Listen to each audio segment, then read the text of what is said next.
ओम नमो भगवते वासुदेवा। श्रीमद्भागवत महापुराण प्रथम खंड। भगवान श्री कृष्ण की जय। नारायण। मेरे श्रोतागण, उनके माता पिता, उनके बच्चों, उनकी बहू बेटियों और बुजुर्गों की रक्षा करना। नारायण।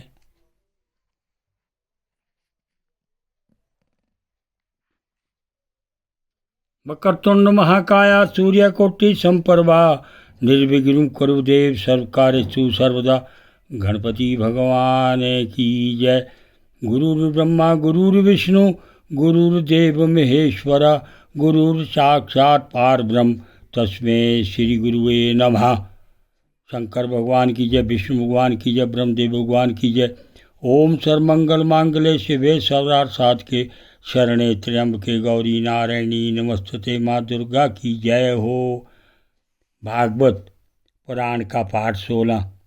स्वनुकंपति सेन परिक्रम्य प्रणमया तम लोकस्य पश्यतो लोकम स्वयमग्ना मुक्त किलिम्बिषा गजेन्द्रो भगत सप्रसाद विमुक्तो अज्ञान बंधनात् प्राप्तो भगवतो रूपम पीतवास्य चतुर्भुजा सवे पूरम मुदुराजा पांडयो द्रविडस्तम इंद्रद्युमन इति ख्यातो विष्णुव्रतपरायणः स एकदाराधन काल आतंबा गृहीतमो नव्रत ईश्वरं हरिं जटादर्शतापस आपलोत आच्युतं संरचयामास कुलकुलाचलाक्षरं यदक्षया तत्र मायसा मुनि समागम क्षीयस्गणे परिश्रता तं वीक्षया तुष्णीं कृतारणादिकं रस्यो अपासीन मृषि सचुकोपः तस्मा इमं शापमदादसाधु रयं दुरात्मा कृत बुद्धिरयाधय विप्राव मंता विशंता तमो अंधं यथा गजा सतवदमति स एव श्रीशुकवाच। एवं सप्तवागतो गस्तो भगवान् नृप सानुगा इंद्रद्युम्नोऽपि राजऋषि दिष्टं तदुपधारयन् आपना कौञ्जरी योगमार्तं स्मृति विनाशिनं हरस अर्चनानुभावेन यद गज तवे अपनु स्मृति।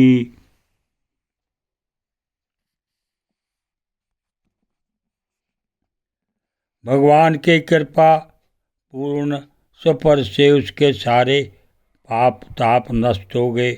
उसने भगवान की परिक्रमा करके उनके चरणों में प्रणाम किया और सबके देखते देखते अपने लोक की यात्रा की। गजेंद्र भी भगवान का स्पर्श प्राप्त होते ही अज्ञान के बंधन से मुक्त हो गया। उसे भगवान का ही रूप प्राप्त हो गया। वह पीताम्बरधारी एवं चतुर्भुज बन गया। गजेंद्र पूर्व जन्म में द्रविड़ केश का पांडववंशी राजा था। उसका नाम था इंद्रद्युमन। वह भगवान का एक श्रेष्ठ उपासक एवं अत्यंत यशस्वी था। एक बार राजा इंद्रद्युमन राजपाट छोड़कर मल्य पर्वत पर रहने लगे थे। उन्होंने जटाएं बढ़ा सजी, तपस्वी का वेश धारण कर लिया। एक दिन स्नान के बाद पूजा के समय मन को एकाग्र करके एवं मौन व्रती होकर वे सर्वशक्तिमान भगवान की आराधना कर रहे थे। उसी समय देवयोग से परम यशस्वी अगस्त्य मुनि अपनी शिष्य मंडली के साथ वहां आ पहुँचे। उन्होंने देखा कि यह प्रजा पालन और गृहस्थोचित अतिथि सेवा आदि धर्म का परित्याग करके तपस्वियों की तरह एकांत में चुपचाप बैठकर उपासना कर रहा है। इसलिए वे राजा इंद्रद्युम्न पर क्रुद्ध हो गए। उन्होंने राजा को शाप दिया कि इस राजा ने गुरुजनों से शिक्षा नहीं ग्रहण की, अभिमानवश परोपकार से निवृत्त होकर मनमानी कर रहा है। ब्राह्मणों का अपमान करने वाला यह हाथी के समान जड़ बुद्धि है, इसलिए इसे वही घोर अज्ञानमयी हाथी की योनि प्राप्त हो। श्री सुखदेव जी कहते हैं, परीक्षित शाप एवं वरदान देने में समर्थ अगस्त ऋषि इस प्रकार शाप देकर अपनी शिष्य मंडली के साथ वहाँ से चले गए।